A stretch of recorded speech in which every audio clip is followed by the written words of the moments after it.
So we'll just go ahead and kick this off. So hey, we're doing this wonderful podcast here at the Award Saturday at Early College High School. I have my great friend Jon Jorgensen here with me. Reno Morales, who's one of our students. You can get a little closer to the mic. Okay. Don't be afraid. Just lean in and share.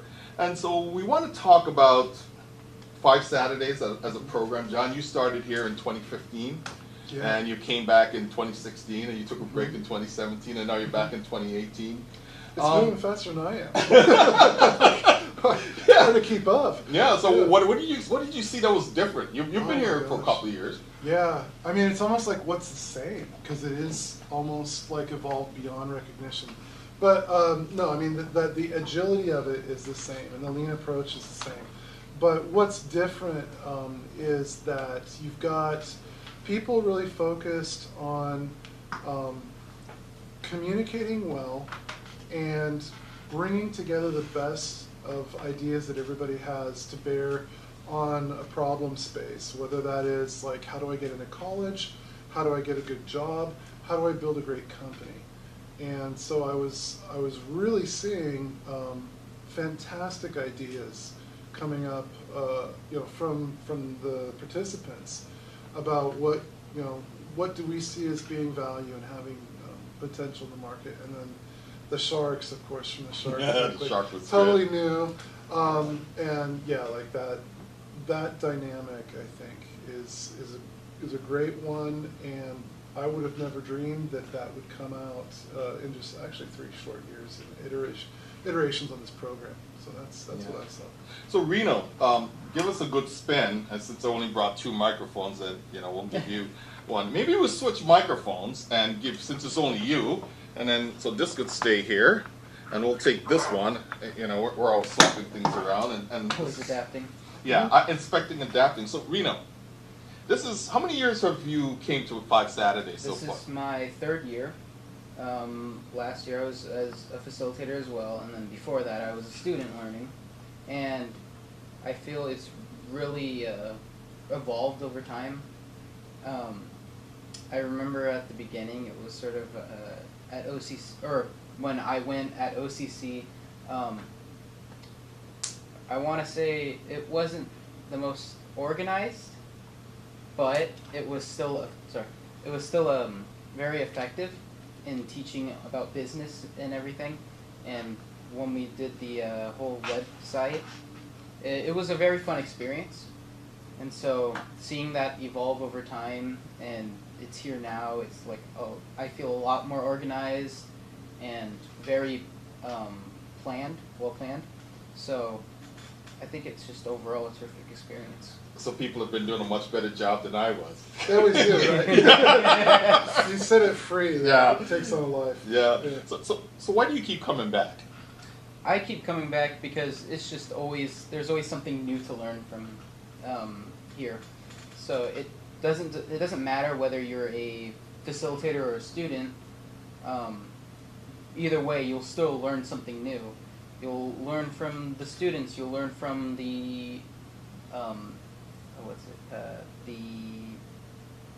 the learning facilitators, or? Yeah, the learning facilitators as well, but also of course the sharks, as well as the topics that we still teach. There's still something to learn out of those topics, so it's always nice to just have a refresher as well. Yeah. To keep it fresh in the mind and to sort of imprint it in your brain. That's really cool. You know what's really cool, Jon? You brought your brother here for the first year. Your brother's name is Ryan, right? Yeah. Yeah. So why did you bring your brother to 5 Saturdays? Which is kind of cool, right? Yeah. Yeah. Well, I brought my brother because since he's in high school now, he has to do the 40 hours community service, and so my parents were sort of getting on him about that, and I was like, hey, there's something very beneficial that you can do, and it's to go to 5 Saturdays, because one, you're getting community service from learning and having experiences with just people that will help you out no matter what. And so it's just look at all these positives, and there's no downside. The only downside is Saturday, but it's summer. So practically every day is Saturday. Right. So you have plenty of Saturdays to give.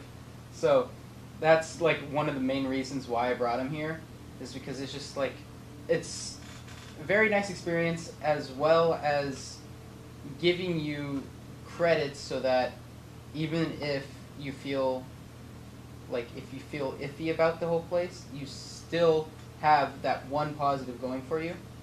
And so it was really nice having him here and sort of showing him like the experience that I experienced. And he went from, he's usually shy around others, and so seeing him grow more comfortable really made me happy. So. That was amazing. Yeah, because we saw Ryan when he came in, his mainly hoodie, very heads down. Now he's a lot more engaged. So Reno was one of the scholarship recipients for the 5 Saturdays program. How did that make you feel? This is your 3rd year, and you got a scholarship to go off to college. So tell us about that. I was really surprised when I got the scholarship, because I was thinking, actually when I got first invited to awards night, I didn't know like what award I would get. I didn't see like, oh, what award could I got out of one of my classes, and so I felt like it was a sort of, I want to say a waste of time going there, but when I was given the scholarship after it was the first meetup near the end of school, I was really surprised because I didn't think it could get any better, because I've already been giving all this experience, I've been taught all these business practices and organization and career management, personas, resume building, and so I felt that was already so helpful to me and so impactful that when I actually got the scholarship, it just made me feel really excited for the future. Oh man, anything you want to ask John that you want to kick in before I ask my other question? Well, yeah.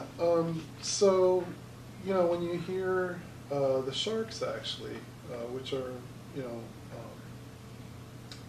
professional executives, leaders, they mention, for example, like, we don't even use personas where we're at, or we don't even use Prezi where we're at, and they're like probably Fortune 100 companies or Fortune 500 companies. Does that like register with you, or does it surprise you to hear that some of the business practices that you're learning here are actually cutting edge, and companies are trailing, in fact, some of the business practices that these kids have actually mastered?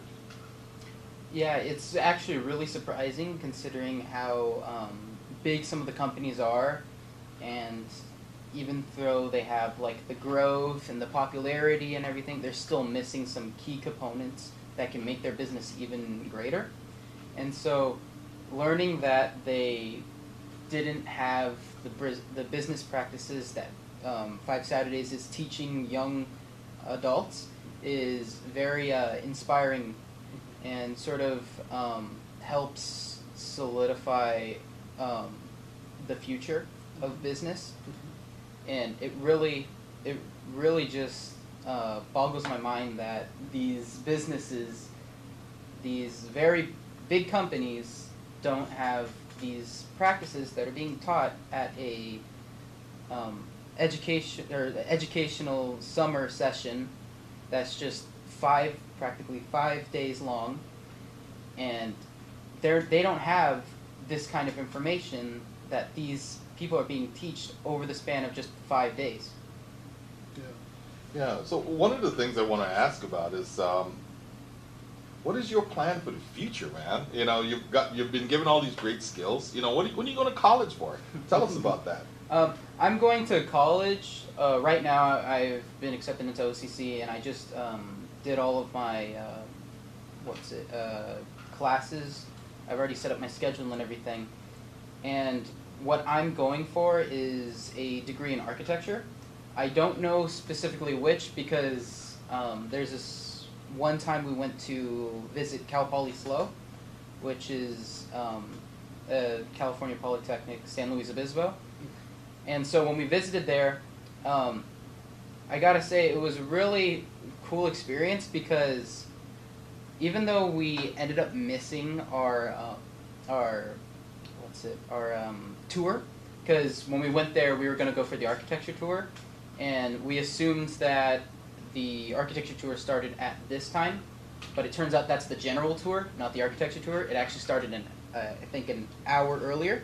So we got here all late and we were sort of disheartened, and when we were searching around, we passed the architecture building multiple times. We went in the offices to see like when the tour was or where they are, and we ended up being able to we found them at the back of one of the buildings, talking about how this building is used to teach the first year of architecture, because at Cal Poly SLO, their first year, people who want to go into architecture, they're put in a class building that just teaches generally, but then they have ways to branch out and branch to other sections. And so we got to learn about that on the tour, but as soon as we ended the tour, one of the professors who taught landscape architecture came over and saw us, and so he started talking with us, and he sort of opened my mind about landscape architecture, because everyone assumes that landscape architecture is like, oh, you design where these plants go and everything, you design the scenery of the building, but in reality it turns out, yes, you can design the scenery of the building, but you could also design the city where that building is in. So it was a very crazy experience learning about how landscape is just so different from what average people think it is, and so that sort of conflicted with what I originally planned for, which was architecture. So I know I am going into a career in architecture, and I just don't know specifically which path to take right at this moment, but I feel confident that going into OCC and then transferring to Cal Poly SLO will sort of help me open my mind and help me realize which one I actually want to take. I think there was somebody attending today that she mentioned she has a degree in urban development and is running a business right now in real estate investments, actually across borders between Japan and the United States. Yeah, Unico. No, not Unico. Unico. Unico's my wife. Unico's your wife. Junko. That's right, Junko. Yeah. Yeah. Did you happen to meet her or?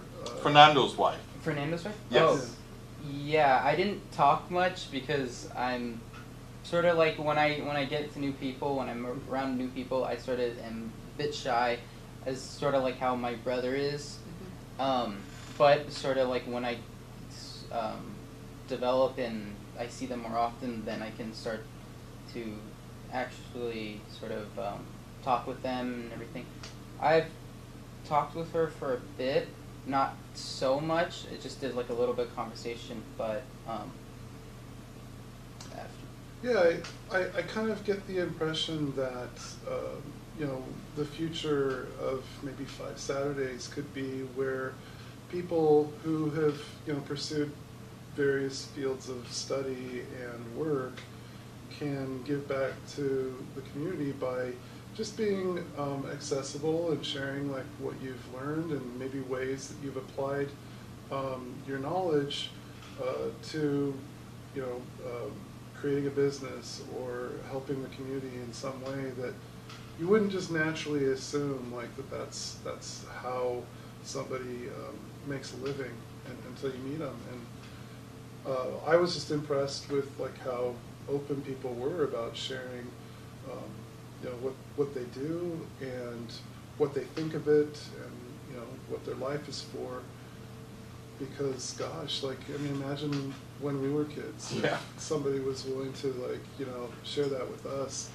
And then the other thing is like we're all here in the present, and the world is changing very quickly, and we no matter what stage in life you're in or where you are in your career, we need to adapt. It's a competitive world, you know, in you know, the services and you know, in the market, but we all have scarce time on this planet, so we could be looking for better ways to serve each other and make the world a better place, whether that's through, you know, professional work or service. Yeah. So, but let's also look at what went on today. I want to talk about some of the presentations. What was really something that was compelling. I was kind of like, I did not expect today Wow, where things went, Oh my gosh. because we gave them a template to present with, and So we good, gave them the yeah. freedom to choose and expand. We said innovate, Mhm. right? Because when you think about it, most people are consumers of innovation, Mhm. right? They're not creators of innovation. Right. When you really think of it in that context, and what we Yeah. try to do at 5 Saturdays is to really help people become creators of innovation, Yeah. right? And so, not just use the mobile device, but write an app for the mobile device, right? Plan another market, you know, for the mobile device. But what we saw today, I mean, just let's talk about some of the presentations and the ideas that came out today. I thought it was just, you know, just blew my mind, man. It really did. Yeah, I honestly, I feel embarrassed for the expectations that I came with versus what actually happened.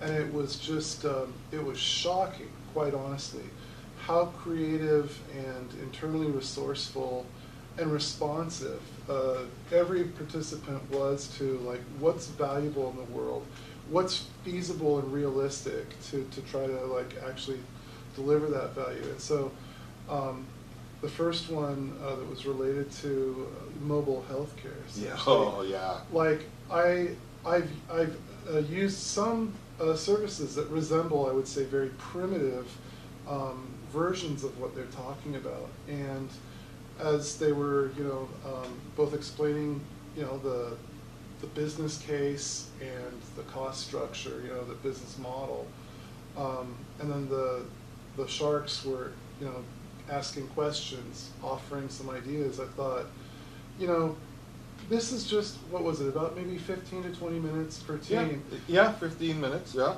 Bringing bright minds, engaged minds to bear on a problem space was yielding enormous amounts of potential. And if, like, let's say that they weren't high school graduates, but they were college graduates, or they were inside a large corporation that was looking to diversify its offerings, this could become a very viable, important conversation quite quickly. And I don't see actually what would stop them from, you know, going ahead and, like, start hiring, start experimenting, actually roll out some of these services.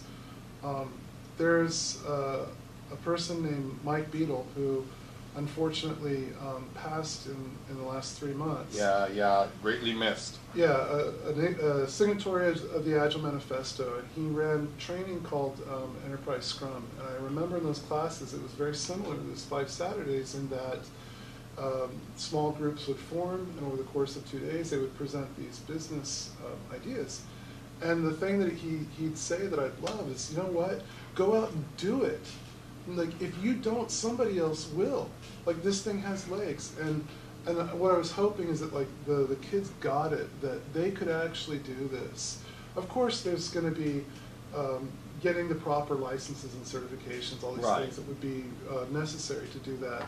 But once you surmount those hurdles and actually start, like, offering the business and seeing what people ask for and how, you know, they maybe give you feedback, these business models could progress and become very dominant players in their markets. So Reno, let's hear from you. You've had, you know, you've been around for 3 years. You know, just give me your take on what you saw from, you know, some of the presentations today with the students. You know, their ideas for business. You know, how did that strike you? Well, when I first went in, I had a feeling it was going to be, they were going to sort of show their business and show their innovation and creative ideas through their presentation.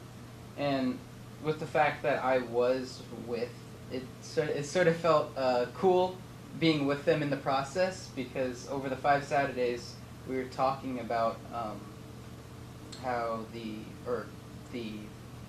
practice of business, the personas and everything, and then when we went into their individual ideas, it was very cool to see just their minds putting things together and forming their own ideas that are very creative and innovative. Cafe, I think it was Cafe Ine. Cafe Ine. That's Yeah. cool. That one was a very interesting one. It sort of shows that it was trying to sort of push a more social place, where instead of just going there for like a coffee or anything, you can go there to socialize, and it sort of promotes socializing through speech, through person to person, instead of just over like a mobile device. And I know social media is a thing and that a lot of people use it, but being able to have a place where it's practically how America was described, like a cultural melting pot, Yeah. where you can have so many people from so many different places gather together, see their interests, and sort of conversate and talk about themselves and the world around them. It's just a very unique and cool idea that sort of shows how creative these students are. Yeah, speaking on that topic, by the way, it's not lost on me that like lean coffee is called lean coffee because it came up from coffee shops. Yeah. You know, the meeting format and all that.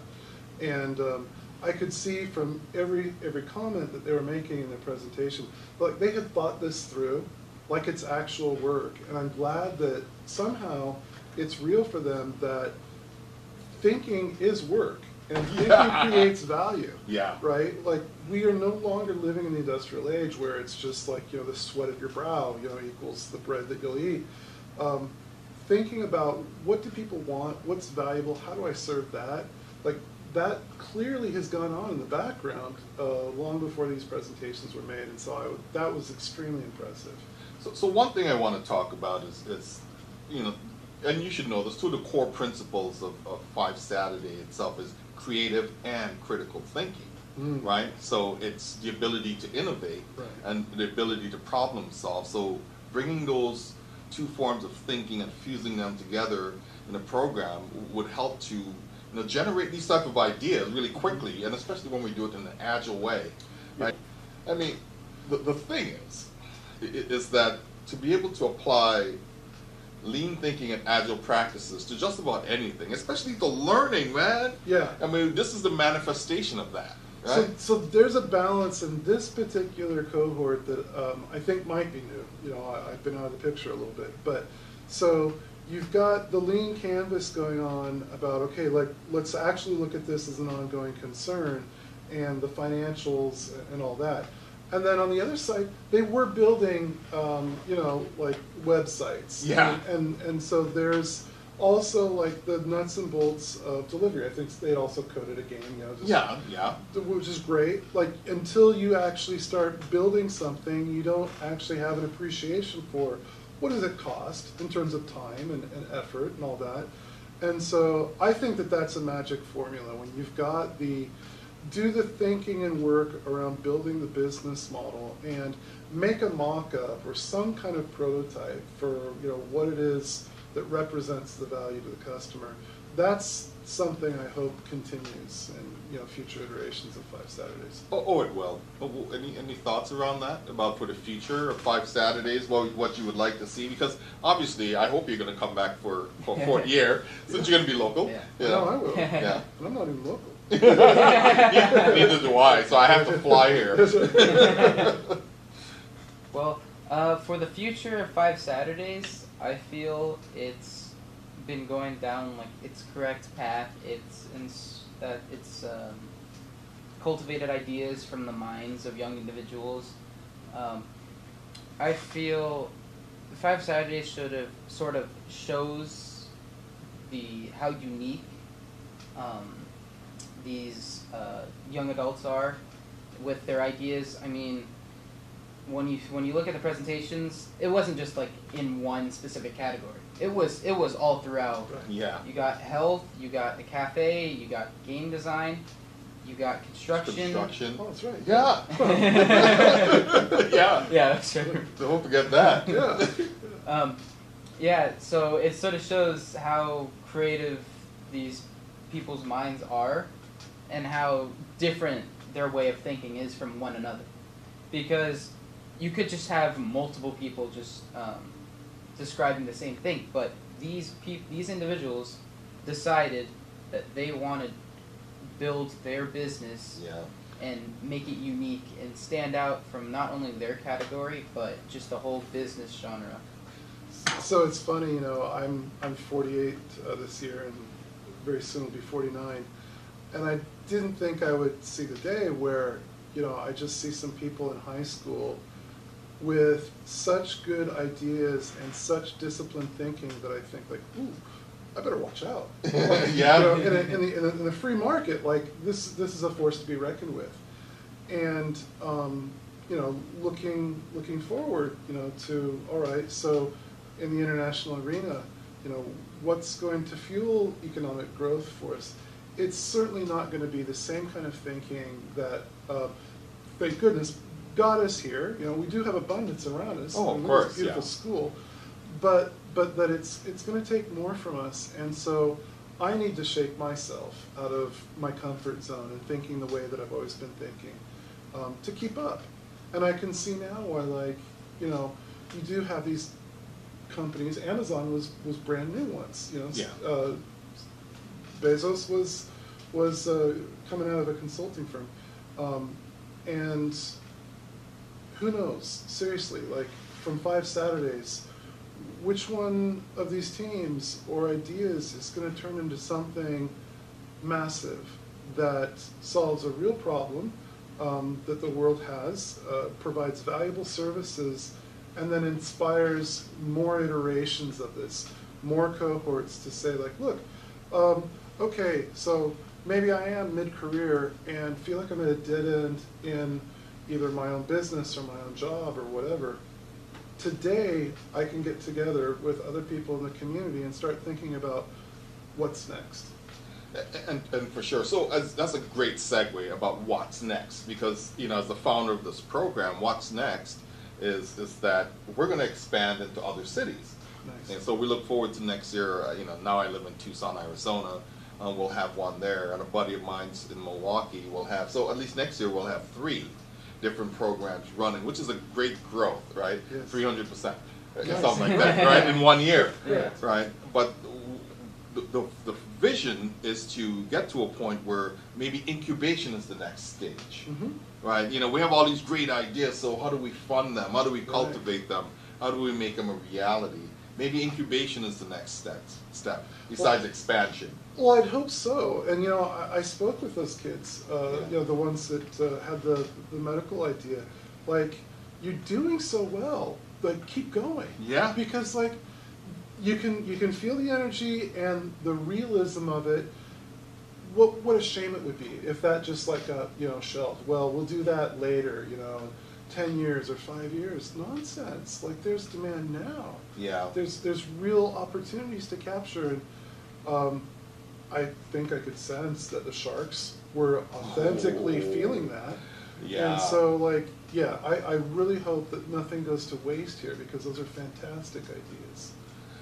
And, you know, just feedback from the Sharks, I think this was beyond their expectation. It was certainly beyond mine. Yeah, and certainly beyond mine. And I was here like every Saturday, because we get to see the smaller increments, right? Each iteration, but now we get to see the fruition of all our work. But what do you think about the feedback from some of the Sharks and the questions? I think it was, I guess, very inspiring that they had, that the Sharks were not only like impressed with this, is that they sort of asked questions like if it was an actual business, and how the groups answered in regard to their business, and it sort of shows the students' interactions and hard work that was put into their projects, and just with the sharks testing them to see if they learned, if they are truly put their hard work and effort into this project, and them sort of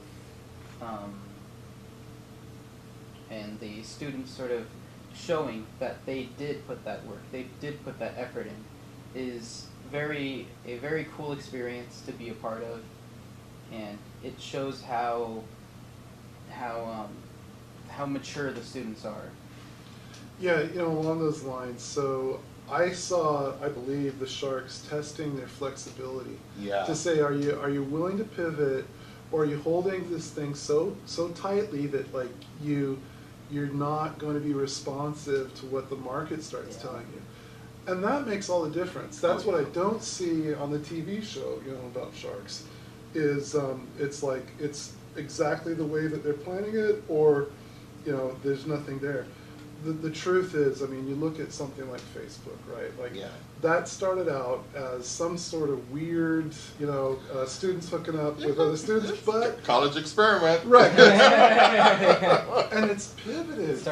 It's a different creature now, and so having that guidance, I think, to say like, have you looked at something broader?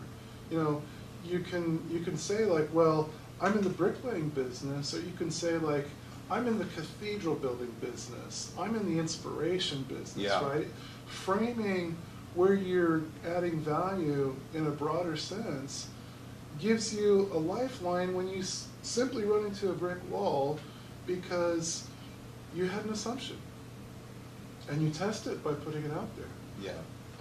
The other thing I just wanted to put out there, I wish I could say this to all the students, and if they're listening, thank goodness, but I was humbled today because I saw so much raw talent and ingenuity, and I thought to myself, Jon, shame on you, because I've heard of through the PMI chapter here a couple of years ago, had a presenter and was talking about a charity or a nonprofit that was making solutions for like kids with I think it was multiple sclerosis. Yeah. They needed to have like a walking, and it costs like hundreds of thousands of dollars to make that from scratch. So they created an idea team to figure out a way to make it more affordable to be donated, to children and families in Mexico.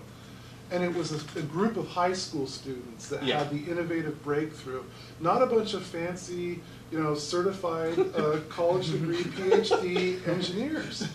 And so that's really it. It's, what? A young person's ideas are just as valuable and usable as anybody else. In fact, odds are good that their minds are more fertile than some of the people like me who have already ossified. Right. Well, it's the thing of the marshmallow challenge, right? The most creatives were not the it wasn't exactly the CEO middle managers, it was kindergartners, right? But to not to diminish the other parts of the program, or to even like highlight the other parts of the program, because if you were here early enough, you would have seen the job readiness, the speed interviewing. Yes, it did. Let's talk about the speed interviewing, and then after that, let's talk about the learning facilitators. Then we could wrap up. But speed interviewing, of watching those students who have never interviewed for a job before, actually get in front of real recruiters, talking about real jobs. Reno, just give us some insights into that. It was very cool to watch because you have these people from these various businesses. I saw one was from Target, if I remember right. But you just have all these different people that already are in business, already have learned about business, and is sort of just interviewing these young individuals. And it's just in these speed interviews. So it was very cool to see how each person sort of responded, but how they interacted with the the employers. Yeah. And so it was really mind blowing seeing them, how at the beginning it was like when we did the resume practices and everything, it was like some of them were like a bit unsure about it and everything, and then just seeing that go into these just these, what was it, Speed interviews. Yeah, speed interviews. Sorry, Yeah. just them coming from like I want to say a bit shy and awkward from like the practice of interviews, but then they go into these speed interviews all confident and are prepared for them, are prepared for these interviews. It's just like, it's really interesting to see that growth. Yeah. So let me just give context, because speed interviewing is 3 minutes per interview, and within a 30-minute span. So you may get maybe 7 to 9 interviews because you're in a queue after each interview. Yep. And the fact is, you need to manage your time to Yes. make sure that you're aware that you didn't stay too long, or it's a penalty, or you didn't stay too short of a time, because that's a penalty as well, that you're managing your 3 minutes time period well. Yeah, time box sitting. Time boxes is, Yeah. awareness. Right.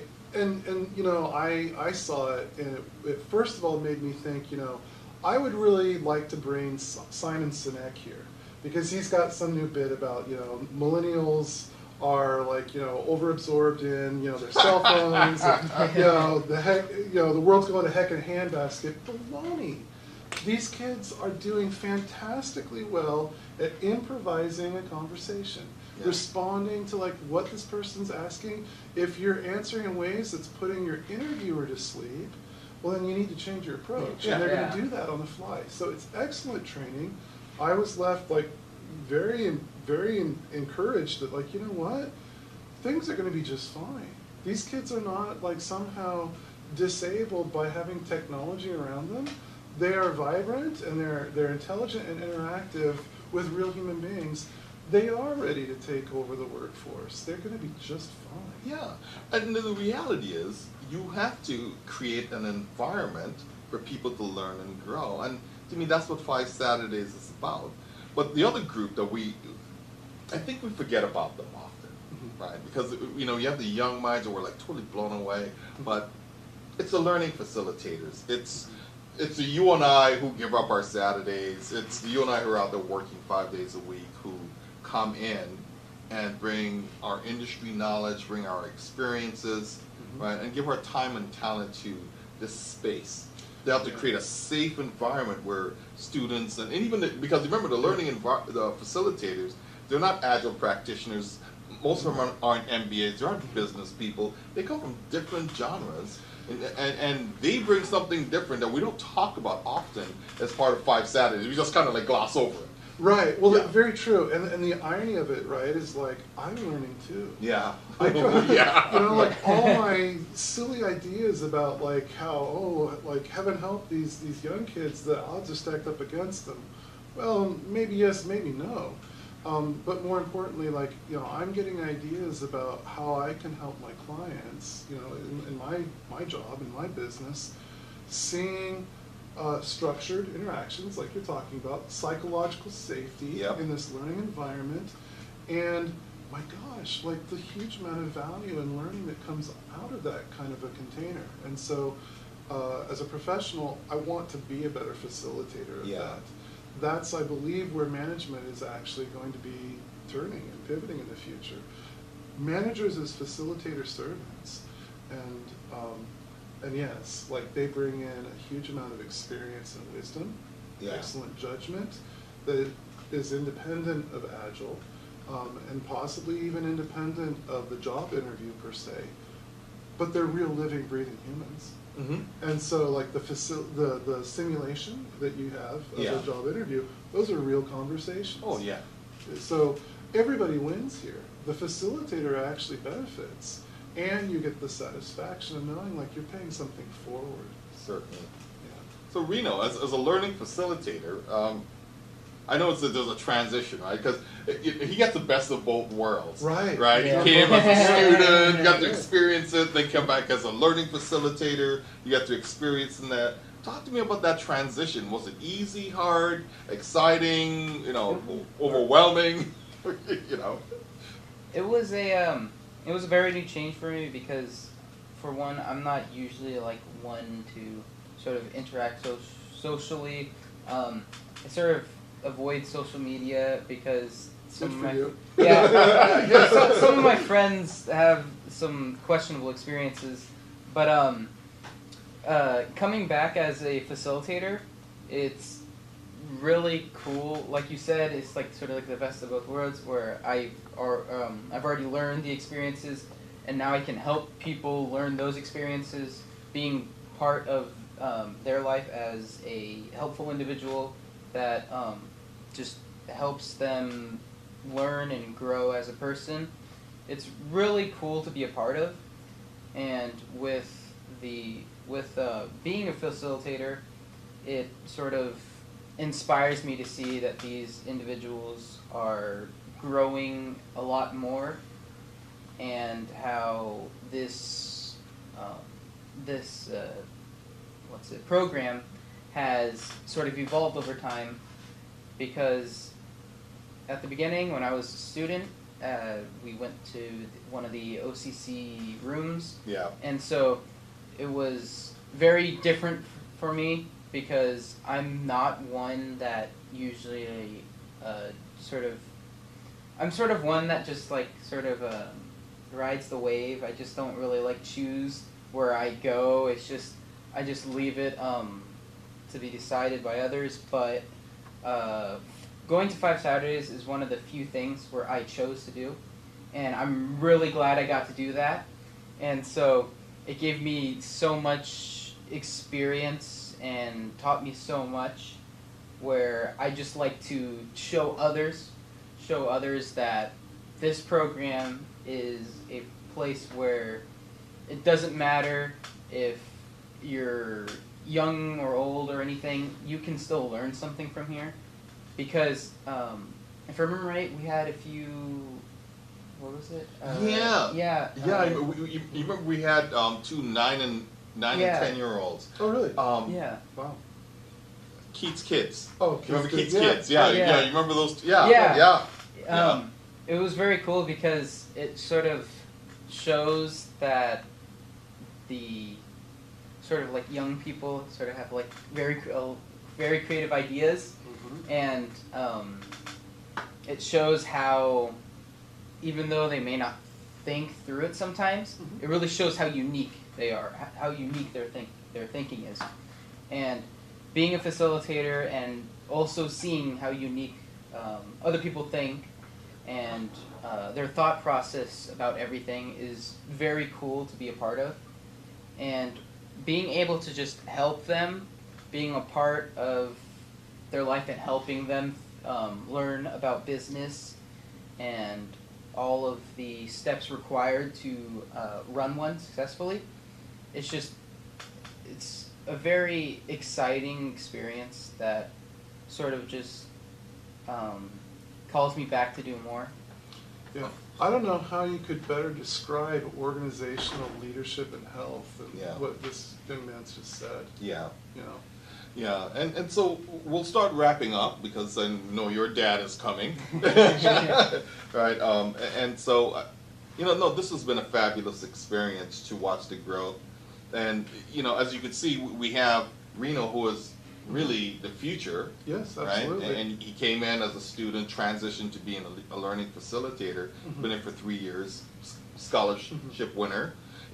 John, you were here in 2015. I started the program in 2013, right, and did a few years by myself, and then you came in 2015, and and I'm still here. So you can see that it's becoming generational, right? The fact that Reno's brother could come, right, and I've seen other siblings who have come, yes, and I've seen families now who are coming and participating in the program. So I think this is a beautiful thing. This is how we build community.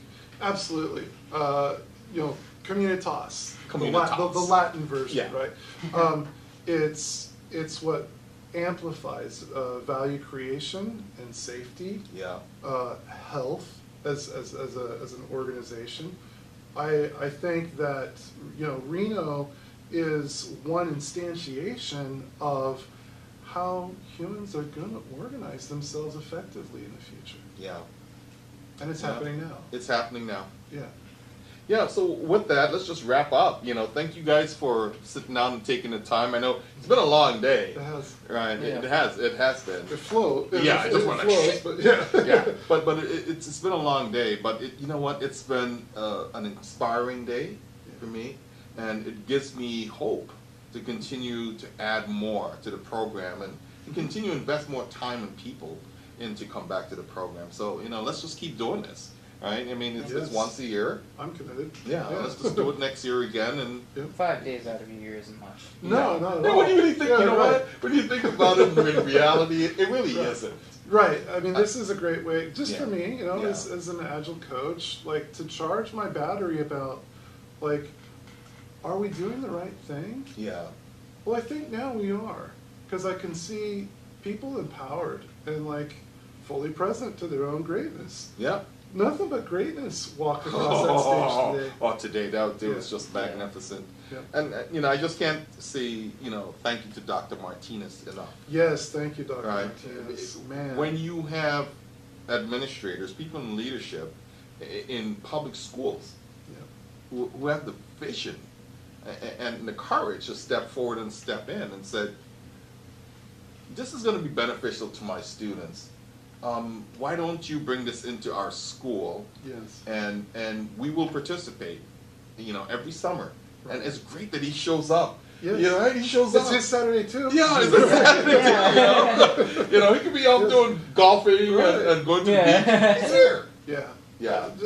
I gotta say, like, he's an exemplar Oh. educator, and By far. Yes. I'm hoping that there are educators listening to this podcast because they would do well to follow his footsteps. For sure. I'm just a big fan of Dr. Martinez from the first time we met him over at Estancia. So, Yep. this is good. So we're just going to wrap up and, oh man. Reno, last thing before you leave, before I see you next year summer. Have a nice summer. Yeah, you too. John? Just nothing but gratitude. Thank you Yeah. for including me in this. Yeah, and just thank you guys for participating because that really matters. Yep. My Thanks. pleasure. Take care. Yep. That's good. Yeah. This is very good. Wasn't that easy? Yeah. I love it. Yeah. Yeah.